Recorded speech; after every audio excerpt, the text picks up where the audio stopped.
What's up? So, I think I may have figured out what is going on with my brakes. I think it's most likely a collapsed brake line in the front left of the car.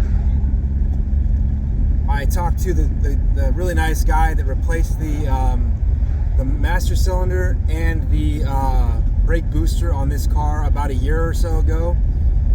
And the reason I went in to have it replaced is because I had a really bad scare when I almost hit a car. I was kind of like zoning out a little bit, and then this person in front of me completely just hit their brakes, and I hit my brakes, but the car didn't stop. It just pulled like to the right all crazy, and I was able to just swerve out of the way with a good reaction.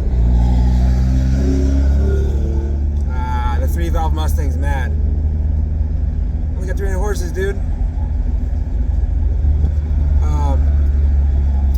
So I basically had a situation where I was pretty sure it was the proportioning valve in this car, but I was talking to the guy. Like I said, got distracted by the sound of a Mustang there. I love rumble here and there. Sorry. Anyway, so I was asking him what he thought about the proportioning valve going bad, and the first thing he did. This is the guy that worked in the car the first time. He said, in my 41 years of working, I've never replaced a proportioning valve. Good thing, because you cannot get them. They're not a thing you can just go to auto parts store or like O'Reilly and just pick up let me get a proportioning valve for a 98 Accord. Doesn't exist. I did find one on eBay for like 36 bucks, and I bought it anyway. So that's coming just in case it is not the component that I think it is.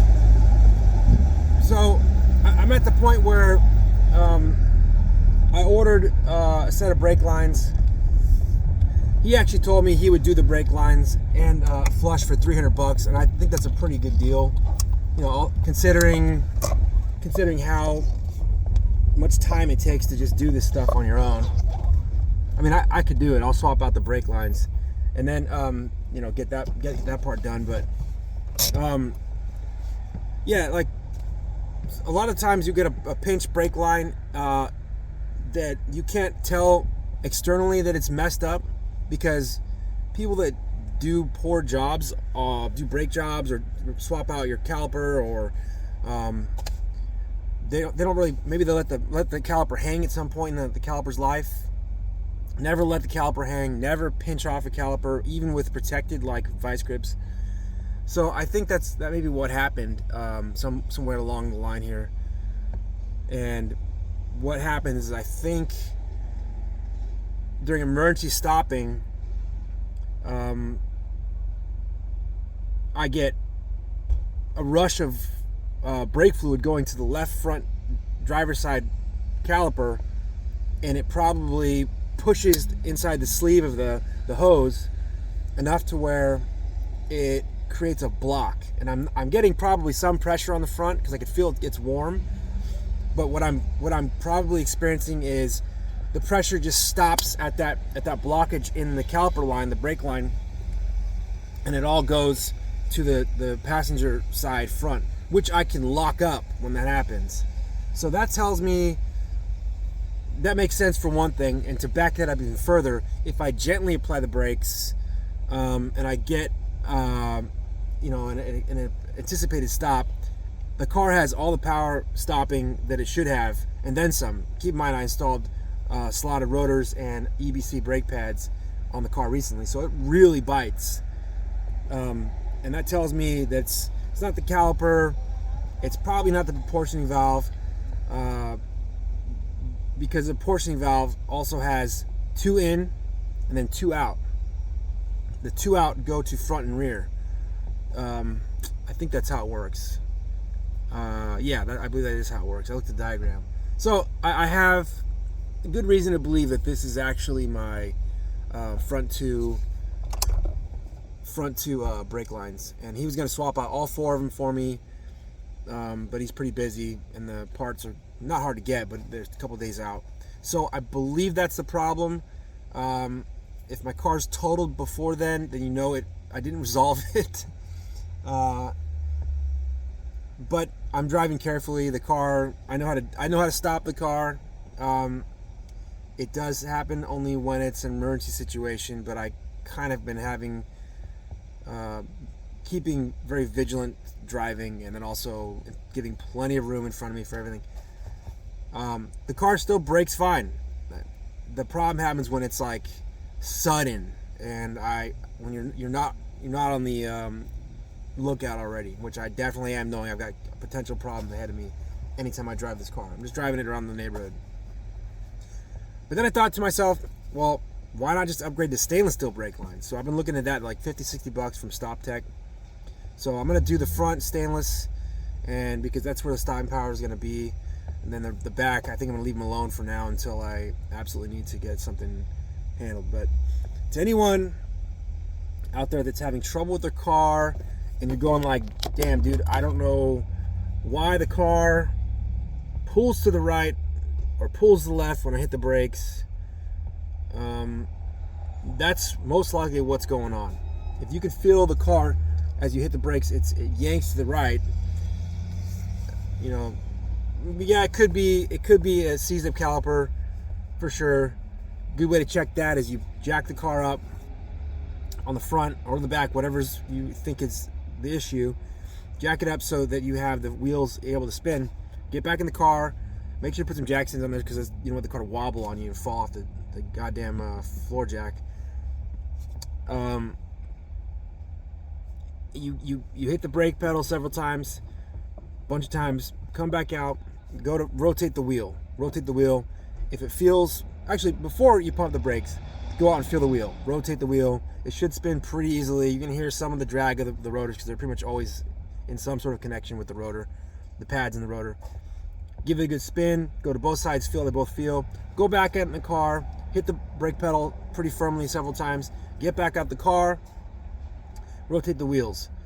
They should still feel the same as they did before. You shouldn't have like a wheel locking up or very hard to turn. If that's the case, you could have 2 things going on there. One would be a compromised brake line, right? Because they can act like a check valve, saying that the fluid can go through, but it can't return back to the reservoir after doing the work at the piston and the caliper. There needs to be a flow, back and forth flow with these all the time. So if you can't spin the wheel, that's one possibility. If this wheel's very hard to spin, you could have a problem inside the caliper itself, where it's pitted inside the caliper, or the seal's bad, the ring seal on the actual piston's bad. The regular seal on the inside of that protects the rotor from the elements could be bad too, and gumming up and not allowing the piston to go back in. So those are the 2 main things that get caused that. Also, you could check your pads, guide pins for the calipers. These are all things that need to be maintained, like lubricated. Anytime you do a brake job, you got to pull the guide pins out and give them a good coating of lubrication, so that the caliper can move back and forth ever so when you actually apply the brakes and turning and everything. It's connected to the main hub, but calipers float inside the bracket that's connected to the hub. So if they can't do that, they could be sticking to one side and causing your wheel to lock up or appear to be locked up. If you have the convenience of having a temperature gauge at your disposal, you know, the kind you point at, and you can see the temperature for automotive stuff, like high temperatures, because the brakes get very hot. You can go side to side and see which one has the most temperature, and for sure, if you have a drag problem on one side, or like in my case, I don't have that, but I'm thinking about buying one. I could have very well told you that one side was pulling and one side wasn't, but it'd be great to get out of the car and point the temperature gauge at the side that I think is not getting brake pressure, and compare that to the side I know is getting brake pressure, and just see how big a difference those temperatures are. So these are the brake problems we have, which are big issues, man. Like I'm not trying to crash my car. And this car actually had a previous car accident in the front, and he showed me the damage, but he never really told me what happened. And I've got a good reason to believe that's why this car had a mild front end collision. But I'm not trying to have that happen again, so I'm going to replace these brake lines as soon as possible, and then I'll get back to you and let you know what happened.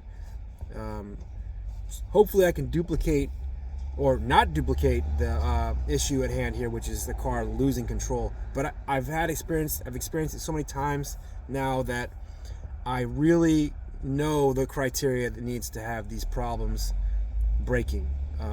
Usually it's a little hotter, that I'm guessing the line probably warms up a little more. It's always under extreme stopping, or even after I've got it to go once or twice, where I get no pressure in the front left.